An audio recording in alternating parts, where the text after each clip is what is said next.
우리가 꿈을 향해 달리고 가족과 함께 웃는 행복한 하루를 보내도록 국가와 국민을 지켜내는 것이 자신들의 꿈이었던 영원한 바다 사나이 55분의 그 영웅의 이름을 불러보겠습니다. 고 조진영 중사, 고 문영욱 중사. 대한민국은 55분의 용사를 영원히 기억하겠습니다.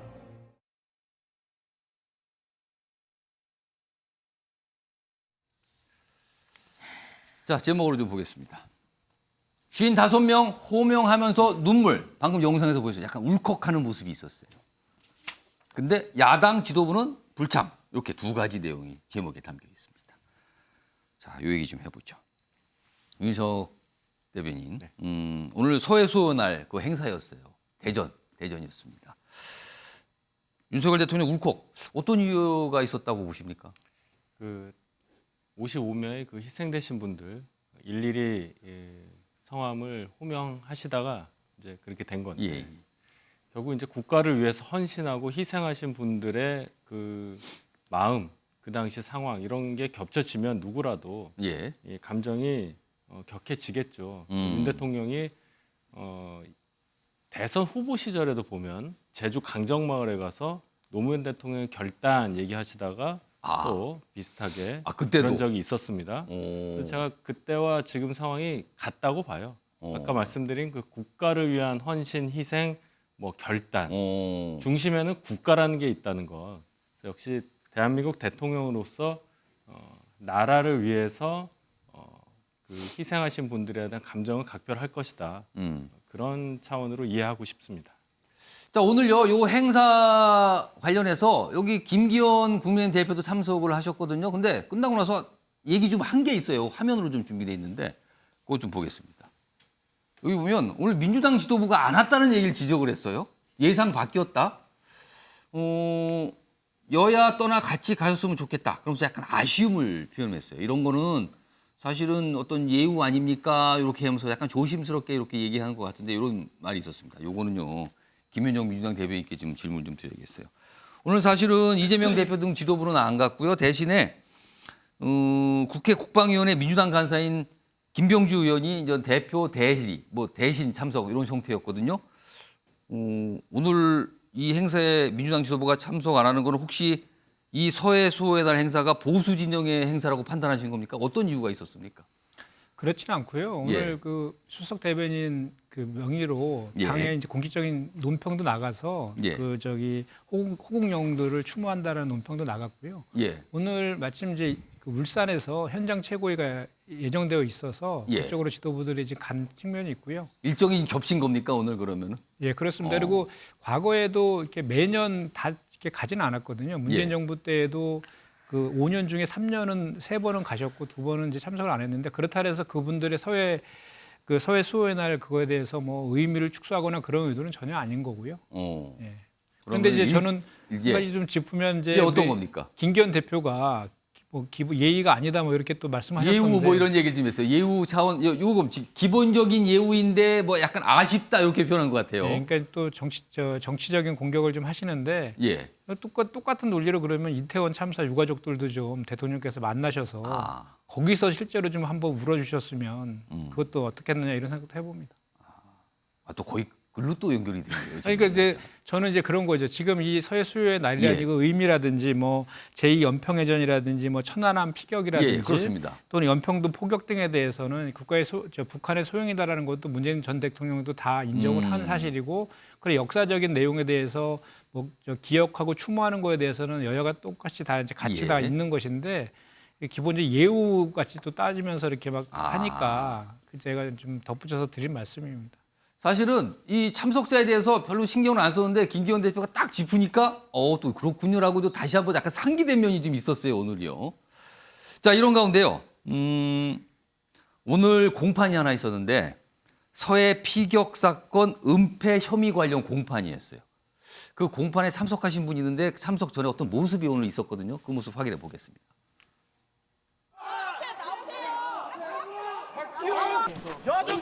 한마디 유족인데 한마디 하고 가시죠. 원장님 유족인데 한마디 하고 가시죠. 원장님 여기 유족인데 한마디 하고 가시죠. 아니 원장님 유족인데 한마디 하고 가시죠. 만지지 마세요. 지금 한마디 하고 가시죠. 왜 그러세요? 친형님 한마디 하고 가시죠. 아니 원장님 하지 마세요.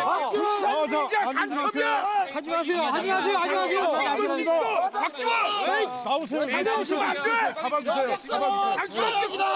잡아주세요. 아니 원장님 예, 민윤주 전 네. 의원님 어떻게 보셨습니까 지금? 약간 공판 직전의 모습이었어요. 네. 박지원 전 원장이 유독 그 유가족들에게 이게 타겟이 된 이유가 저는 있다고 봐요. 서해 피살 공무원 사건이 다시 조명받고 수사가 진행되면서 박지원 전 원장이 언론에 가장 활발하게 나와서 사실이 아니다. 왜곡됐다. 정권이 바뀌니까 이제 와서 허위 사실을 유포한다. 이런 뉘앙스의 발언을 계속했거든요. 가장 적극적으로 반박을 했다는 겁니까? 네. 그래서 사실은 청와대 그 사건 그 다음 날 피살된 그 다음 날 청와대에 모여서 그 국정원 정보 자료 삭제를 지시했다는 거 아니겠습니까? 예. 그러고 나서 나중에 박지원 전 원장이 검찰에 가서 조사를 받고 나서는 나는 거기서 삭제하면은 원본이 삭제되는지 몰랐다. 이런 식으로 본인이 굉장히 회피성 발언을 했어요. 예. 이제 그 다음부터는 굉장히 방어적인 이제 언론 플레이를 했는데요. 이거는 유가족들에게 굉장히 큰 상처가 됐을 거라고 생각을 합니다. 그러니까 마치 유가족들이 정권 바뀌고 나니까 거짓말을 해서 명예 회복을 노린다 이런 이제 뉘앙스로 유가족들을 오히려 명예를 훼손을 한 거죠. 박지원 전 원장 허위 사실로 이런 점에 대해서 아마 사과를 요구했는데 박지원 전 원장이 또 거기다가 밀쳤어요. 그래서 유가족들의 그 변호를 담당하고 있는 분이 좀 밀리는 상황이 돼서 그거에 대해서 한번 법적 대항을 하겠다라고 지금 그렇게까지 하고 있는데 예. 이 부분은 박 전 원장이 저렇게까지 할 필요가 있었을까 지금 재판에 들어가는 상황에서 좀 여러 가지로 안타까운 상황입니다. 오늘 이제 1차 공판이죠. 이제 본격적으로 재판이 시작된 셈이 됐어요. 그 재판 전에 저런 모습이 좀 있었습니다. 다음은요. 오늘 북한이 뭐 스스로 밝혔죠. 미사일 관련 뭐 실험을 했다고. 그 화면은 정리된 게 좀 있는데 소개해드리죠. 여기 보면 날짜가 21일과 22일이에요. 그리고 좀 밝혔는데 일단 21일은 핵 무인 수중 공격정 수중 폭발 시험. 이 말이 어려운데 각각 간단히 말씀하면 핵을 실을 수 있는 핵어뢰 실험을 했다는 거예요. 물속에서 폭발하는 겁니다. 핵무기가. 그걸 했다는 거예요. 그리고요. 22일은 전략 순항 미사일 핵탄두 모의 공중 폭발 시험. 이것도 말이 어려워요. 이거 순항 미사일인데요. 순항 미사일이라는 거는 이렇게 곡선으로 가는 게 아니라 왔다 갔다 갈 수 있거든요. 근데 거기에 핵을 실었는데 이거를 상공 600m 상공에서 공중 폭발을 시켰답니다. 이러면 또 다른 핵무기의 위협이라 그래요. 그래서 이른바 북한의 비밀 병기가 아니었는가. 근데 잇따라 두 차례 실험을 했다는 거죠. 이것도 김정은 위원장이 참관한 상태에서 이걸 했다라고 북한이 밝혔습니다. 스스로. 자, 그럼요. 이와 관련된 영상 준비되어 있는데요. 확인해 보시죠. 3월 21일부터 23일까지 새로운 수중 공격형 무기 체계에 대한 시험을 진행했습니다. 지난 3월 21일 함경남도 리원군 해안에서 훈련에 투입된 핵무인 수중 공격정은 조선 동해에 설정된 타원 및 발자형 침노를 80 내지 150m의 심도에서 59시간 12분간 잠항하여 3월 23일 오후 적의 항구를 가상한 홍원만 수역의 목표점에 도달했으며 시험용 전투 원래 지상에서 폭발하면은 핵무기의 폭발력의 대부분을 이 지표면에서 흡수해 버려요. 그것도 물론 위력이 크죠. 그러나 공중에서 폭발하면 그 폭발력은 대부분 그 지상의 충격으로 이렇게 확산되기 때문에 예. 그래서 살상 효과가 급증하는 겁니다. 그런데 최근에는 한미일이 동해에서 다 몰려서 이렇게 전략 자산이 밀집하니까 만일에 이런 걸 동해상에서 이런 식으로 핵폭발이 일어난다면은 그 일대 뭐 이지스함, 항공모함, 또 상륙함 이 기능이 다 마비되죠. 윤석 대변인. 오늘 윤석열 대통령이 서해 수원할 행사 그 연설에서 북한의 도발에 대가를 치르게 하겠다고 각오를 밝혔어요. 그 날 오늘 북한은 비밀 병기 2가지를 굉장히 위협적으로 보이는 2가지를 실험했다고 공개를 했습니다. 우리는 지금 무슨 상황에 있는 겁니까? 북한이 이제 저런 새 무기 체계를 실험하거나 할 때 보면 어떤 계기가 있을 때 하지 않습니까? 특별한 날에 뭐 맞서서 하거나 하는데 오늘 딱 그 날에 맞춰서 저 두 가지 또 전에 보지 못한 새로운 무기를 실험을 했습니다. 예. 저 수중에서 폭발하면은 뭐 이른바 방사능 해일이 일어날 수 있는 거고, 그럼 전에 없던 일이 되겠죠. 예. 그리고 아까 동영상에도 나왔지만은 이 공중에서 핵이 폭발하면은 훨씬 더 살상 효과가 크다. 더 위력이 크다는 거잖아요, 지금. 그렇죠. 높이가 또 낮을수록 좋다. 저 살상 효과가 커진다고 하니까 아. 이런 걸 우리가 지금 막을 수 있는 능력이 있느냐에 대해서는 상당히 지금 불안하죠. 우리가 사드를 배치해서 고고도에서 적의 어떤 핵미사일을 요격한다든지 다른 또 장사정포에 대해서 예. 요격 시스템을 맞추고는 있는데 한 발이라도 떨어지게 되거나 한 발이라도 뭔가 터지면 우리가 치명적인 피해를 입을 수 있기 때문에 예.